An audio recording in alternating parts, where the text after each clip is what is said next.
അമേരിക്കയെ നടുക്കിയ രാഷ്ട്രീയ കൊലപാതകം. വലതുപക്ഷ രാഷ്ട്രീയ ആക്ടിവിസ്റ്റും ട്രംപിന്റെ അടുത്ത അനുയായിയുമായ ചാർലി കിർക്ക് വെടിയേറ്റ് മരിച്ചതിന് പിന്നാലെ പ്രതികരണവുമായി അമേരിക്കൻ പ്രസിഡന്റ് ഡൊണാൾഡ് ട്രംപ് രംഗത്തെത്തി. ബുധനാഴ്ച യൂട്ടാ വാലി യൂണിവേഴ്സിറ്റിയിൽ നടന്ന ഒരു ലക്ഷ്യാക്രമണം ഒറ്റ വെടിയേറ്റ് കൊല്ലപ്പെട്ട തന്റെ സഖ്യകക്ഷിയായ ചാർലി കിർക്കിനെ സത്യത്തിനു വേണ്ടിയുള്ള രക്തസാക്ഷിയെന്ന് US പ്രസിഡന്റ് ഡൊണാൾഡ് ട്രംപ് പ്രശംസിച്ചു. അതേസമയം തീവ്ര ഇടതുപക്ഷത്തെ ആക്രമിച്ചു യാഥാസ്ഥിതിക പ്രവർത്തകന്റെ മരണത്തിന് അവരുടെ വാചാടോപം കാരണമായെന്നും സൂചിപ്പിക്കുന്നു. രാഷ്ട്രീയ ആക്രമണം നടത്തുന്നവർക്കെതിരെ കർശന നടപടി സ്വീകരിക്കുമെന്നും അദ്ദേഹം പ്രതിജ്ഞയെടുത്തു. വർഷങ്ങളായി തീവ്ര ഇടതുപക്ഷക്കാർ ചാർലിയെ പോലുള്ള അത്ഭുതകരമായ അമേരിക്കക്കാരെ നാസികളോടും ലോകത്തിലെ ഏറ്റവും മോശ കൂട്ടക്കൊലപാതകളോടും കുറ്റവാളികളോടും താരതമ്യം ചെയ്തു. ട്രംപ് തന്റെ ട്രൂത്ത് സോഷ്യൽ പ്ലാറ്റ്ഫോമിൽ പോസ്റ്റ് ചെയ്ത വീഡിയോയിൽ പറഞ്ഞു.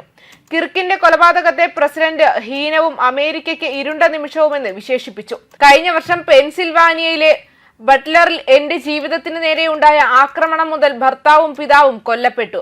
ICE ഏജന്റുമാർക്കെതിരായ ആക്രമണം വരെ, ന്യൂയോർക്കിലെ തെരുവുകളിൽ ഒരു ഹെൽത്ത് കെയർ എക്സിക്യൂട്ടീവിന്റെ ക്രൂരമായ കൊലപാതകം വരെ, ഹൗസ് മെജോറിറ്റി നേതാവ് സ്റ്റീവ് സ്കാലിൻസിനും മറ്റ് 3 പേരെയും വെടിവെച്ചു കൊല്ലുന്നത് വരെ. തീവ്ര ഇടതുപക്ഷ രാഷ്ട്രീയ ആക്രമണം നിരവധി നിരപരാധികളെ വേദനിപ്പിക്കുകയും നിരവധി ജീവൻ അപഹരിക്കുകയും ചെയ്തിട്ടുണ്ടെന്നും അമേരിക്കയിലെ ഭീകരവാദത്തിന് തീവ്ര ഇടതുപക്ഷത്തിന്റെ വാചാടോപം നേരിട്ട് ഉത്തരവാദിയാണെന്നും അത് ഇപ്പോൾ അവസാനിപ്പിക്കണമെന്നും അദ്ദേഹം അവകാശപ്പെട്ടു. ഈ ക്രൂരതയ്ക്കും മറ്റു രാഷ്ട്രീയ അക്രമങ്ങൾക്കും കാരണക്കാരായ എല്ലാവരെയും എന്റെ ഭരണകൂടം കണ്ടെത്തും.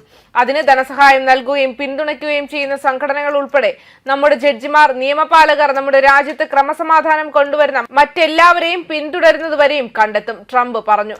പ്രസംഗം, സ്വാതന്ത്ര്യം, പൗരത്വം, നിയമവാഴ്ച എന്നീ മൂല്യങ്ങൾക്കായി പ്രതിജ്ഞാബദ്ധരാകാൻ റിപ്പബ്ലിക്കൻ നേതാവ് അമേരിക്കക്കാരോട് ആഹ്വാനം ചെയ്തു.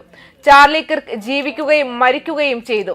ഇന്ന് ഈ ഹീനമായ പ്രവൃത്തി കാരണം ചാർലിയുടെ ശബ്ദം മുമ്പെന്നത്തെക്കാളും വലുതും ഗംഭീരവുമായി മാറിയിരിക്കുന്നു. അത് അടുത്തുപോലും കേൾക്കാൻ കഴിയുന്നില്ല. ദൈവം അദ്ദേഹത്തിന്റെ ഓർമ്മയെ അനുഗ്രഹിക്കട്ടെ. ദൈവം അദ്ദേഹത്തിന്റെ കുടുംബത്തെ കാക്കട്ടെ, അദ്ദേഹം കൂട്ടിച്ചേർത്തു. യാഥാസ്ഥിതിക യുവജന സംഘടനയായ ടേണിംഗ് പോയിന്റ് USA സഹസ്ഥാപകനായിരുന്നു കിർക്ക്. പ്രസിഡന്റ് ഡൊണാൾഡ് ട്രംപിന്റെ അടുത്ത സഖ്യകക്ഷിയുമായിരുന്നു.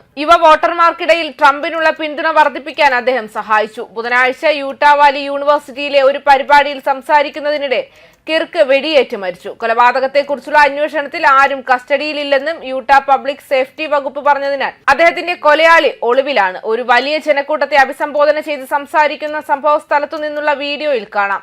അപ്പോൾ ഒറ്റ വെടിയൊച്ചയുടെ ശബ്ദം മുഴങ്ങി. കിർക്ക് കസേരയിൽ തളർന്നു വീഴുന്നത് പോലെ തോന്നി. ക്യാമറ പെട്ടെന്ന് ചലിച്ചു. കാണികളിൽ പരിഭ്രാന്തിയുടെ ശബ്ദങ്ങൾ ഉയർന്നു. ക്യാമ്പസിന്റെ മേൽക്കൂരയിൽ നിന്ന് ഒറ്റ വെടിയുണ്ട വന്നതാണെന്നും കറുത്ത വസ്ത്രം ധരിച്ച ഒരാൾ വെടിയുയർത്തതാണെന്നും ഇത് ലക്ഷ്യം വെച്ചുള്ള കൊലപാതകമാണെന്ന് തോന്നുന്നതായും അന്വേഷണ ഉദ്യോഗസ്ഥർ വ്യക്തമാക്കി. അമേരിക്കയിലെ പ്രത്യയശാസ്ത്ര സ്പെക്ട്രത്തിന്റെ എല്ലാ ഭാഗങ്ങളിലും രാഷ്ട്രീയ നേതാക്കൾക്കെതിരെ ആക്രമണങ്ങൾ വർദ്ധിച്ചു വരുന്ന സാഹചര്യത്തിലാണ് ഈ വെടിവെപ്പ് നടന്നത്. ന്യൂസ് ഡെസ്ക് കർമ്മ ന്യൂസ്.